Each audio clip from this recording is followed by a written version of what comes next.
جیسے کہ مرکزیہ کے جو ہوٹل ہیں ان میں اکثر بیڈ کی پاؤں والی ڈائریکشن حرم یا مسجد نبی کی طرف ہوتی ہے. ہاں جی، میں آپ کو بتاؤں پہلی بات یہ ہے کہ ایک چیز ہے تقویٰ، ایک ہے فتویٰ. فتوے میں تو کسی کے نزدیک قبلہ رخ پاؤں کرنا گناہ نہیں ہے.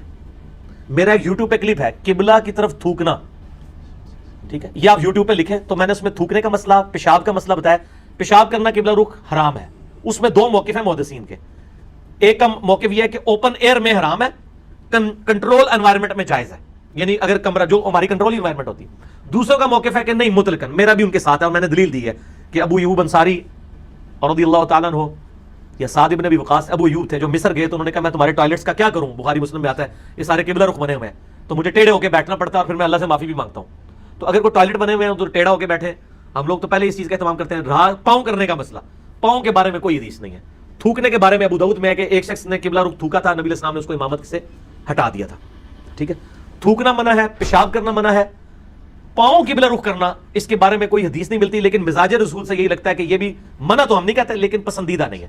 اور وہ آپ کبھی عربیوں کو دیکھیں نا، تراویح کے بعد سلام پھیر کے سیدھی ٹانگیں سے کعبے کی طرف کر لیتے ہیں وہ. اور میں تو کہہ رہی بندہ کہتا ہے یار اسی تو ایڈی دور نہیں کرتے ایتھے بیٹھ کے کرتے ہیں. ٹھیک ہے، تو وہ بات تو ٹھیک ہے کہ یار اس طرح کرنے کی ضرورت کیا ہے، آپ نے خام خواہ میرے لیے ازمائش ڈالی ہوئی ہے.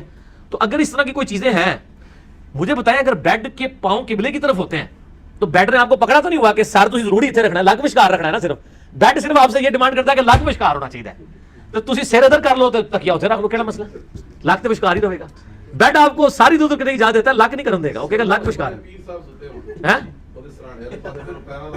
نہیں پیر صاحب اگر سرانے ستے ہوئے نے تو اللہ تو بندو پھر تو بیڈ اتنے سونے نہیں چاہیے، زمین اتنے سو تو پھر جس پاس مرضی لات کر لو. اچھا یہ جو ایک بات مشہور ہے کہ قبلہ کی طرف اگر ہونا پاؤں تو اس کو جگا دیں، تو اگر کسی کی طرف کسی کا قطب ستاری کی طرف ہو، جھوٹ ہے. میں نے اسی کلپ میں بتایا کہ بھی قطب ستارے کی کوئی اس طرح کی وقت نہیں آئی ہے. انہوں نے وہ غوث کتب ابدال کی وجہ سے کتب سمجھ لیا اس کو.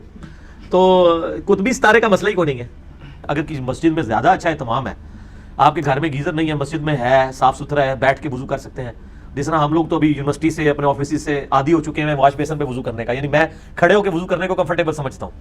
بعض لوگ کہتے ہیں خلاف سنت ہے، خلاف سنت نہیں ہے. اس میں کوئی آپ سے سامنے کوئی اس طرح کی وہ تو کل کو میں کہوں گا کہ بغیر کوزے اور لوٹے کے وضو کرنا خلاف سنت ہے. ٹوٹی خلاف سنت نہیں ان کو نظر آ رہی ہے، کھڑے ہو کے خلاف سنت ہے. بھائی کھڑے ہو کے جن چیزوں سے منع کیا گیا تھا وہ منع کر دیا گیا. کھڑے ہو کے ایسی جگہ پہ پیشاب کرنا کہ چھینٹے پڑے وہ منع ہے. اگر آپ کے اوپر چھینٹے نہیں پڑتے یا غسل کے دوران کھڑے ہو کے پیشاب کرتے ہیں اور بعد میں اپنا جسم دھو لیتے ہیں تو کھڑے ہو کے پیشاب کرنا بھی سنت ہے. بخاری میں حدیث ہے، امام ترمذی نے باب باندھا ہے کہ کھڑے ہو کے پیشاب کی ممانعت، اس کے بعد انہوں نے باب باندھا ہے کہ اس کی رخصت. مرد کے لیے کھڑے ہو کے پیشاب کرنا بھی سنت ہے اگر اس کے جسم کے اوپر چھینٹے نہ پڑے، یعنی بلندی سے وہ نیچے کی طرف. نبی علیہ السلام نے خود کیا مرد کے لیے، عورت کے لیے تو ظاہر پاسبل نہیں ہے. واش روم میں جتنی دفعہ بھی جائیں، چاہے حاجت کے علاوہ کسی کام بھی جائیں، تو اس میں جاتی دفعہ اور نکلنے کے بعد دعا جو ہیں وہ پڑھنی ضروری ہے اور ان کا اچھا ہے فائدہ. نہیں صرف جب آپ پیشاب کے لیے جائیں گے پھر ہی دعا مانگیں گے نا، اس کے علاوہ نہیں. اور اگر آپ کا ٹوائلٹ اور واش روم اکٹھا ہے تو اس میں یاد رکھیں جس سیٹ پہ آپ بیٹھتے ہیں نا صرف وہی ٹوائلٹ ہے، اس کے ساتھ جو باقی باتھ روم ہے نا وہ واش روم ہے. وہ آپ کلمہ بھی پڑھ سکتے ہیں، وہاں بسم اللہ بھی پڑھ سکتے ہیں، وہ پاک جگہ ہے. ایون آپ ٹوائلٹ کے دروازے سے اندر جا کے اس سیٹ پہ بیٹھنے سے پہلے دعا پڑھ سکتے ہیں. یہ تو ہم نے دونوں چیزیں اکٹھی کر دی ہیں نا. پہلے تو یہ بھی نہیں ہوتا تھا، پہلے تو صرف 2 اینٹیں ہی ہوتی تھیں نبی علیہ السلام کے مبارک زمانے میں. عورتیں بھی باہر جا کے ٹوائلٹ کرتی تھیں اوپن ایئر میں، اور اس میں کیا وہ دعا کے لیے انہوں نے کوئی کمرہ بنایا ہوتا تھا؟ نہیں. جب وہ 2 اینٹیں یا 2 پتھروں پہ چڑھنے لگتے تھے نا اس سے پہلے دعا پڑھ لیتے تھے. یہاں بھی جب آپ اس سیٹ پہ چڑھنے لگے دعا پڑھ لیں، اس سے پہلے والا سارا حصہ جو ہے وہ پاک ہی، اس میں کوئی مسئلہ نہیں ہے. اور آپ اس کیونکہ وہ جنات کا اماج گاہ ہے، صحیح بخاری میں حدیث ہے اللہم انی اعوذ بک من الخبث والخبائث، اے اللہ میں شریر جن اور جنیوں سے تیری پناہ میں آتا ہوں. ٹھیک ہو گیا؟ تو اس اعتبار سے آپ ٹوائلٹ میں وضو کرنا سنا ہے کہ وہ اس میں وہ کہتے ہیں کہ اپنا ذہن ہے نا اس کا وہ کمزور ہو جاتا ہے. یہ مجھے پتا ہے صوفیوں کی روایتیں ہیں کہ جو اس کے بعد وہ کہتے ہیں ٹوائلٹ والی جگہ پہ غسل کرنے سے بھی عقل زائل ہونے کا خدشہ ہے. ان کو کہیں کہ اب آپ اپنی عقل کا علاج کرائیں. ٹوائلٹ میں کوئی بھی شخص وضو کرتا ہی نہیں ہے. بتائیں کون ٹوائلٹ میں وضو کرتا ہے؟ آپ نے جس کو ٹوائلٹ ڈکلیئر کر دیا اسے ٹوائلٹ تو نہیں ہو جانا. ٹوائلٹ شریعت کی روح سے صرف وہ سیٹ ہے WC اور وہ کمبورڈ ہے جس پہ آپ بیٹھتے ہیں. اس کے بعد جتنی جگہ وہ ٹوائلٹ نہیں ہے. اگر کہیں وہ بھی ٹوائلٹ ہے ہم نے ڈکلیئر کیا، آپ کے ڈکلیئر کرنے سے تو نہیں ہوگا. ان کو پوچھے کہ نبی علیہ السلام کے مبارک زمانے میں تو صرف 2 اینٹوں اور پتھروں پہ بیٹھتے تھے تو ٹوائلٹ پیچھے سے سٹارٹ ہوتا تھا، اوپن ایئر میں بیٹھ کے کرتے تھے تو وہ تو پھر سارا ہی ٹوائلٹ ہو گیا. ٹھیک ہے نا؟ یہ بات بالکل غلط ہے.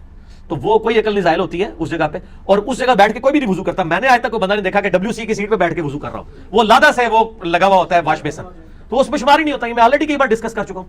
ہاں جی، وہ لوگ پڑھ لکھ گئے ہیں مرزا صاحب، پڑھ لکھ گئے.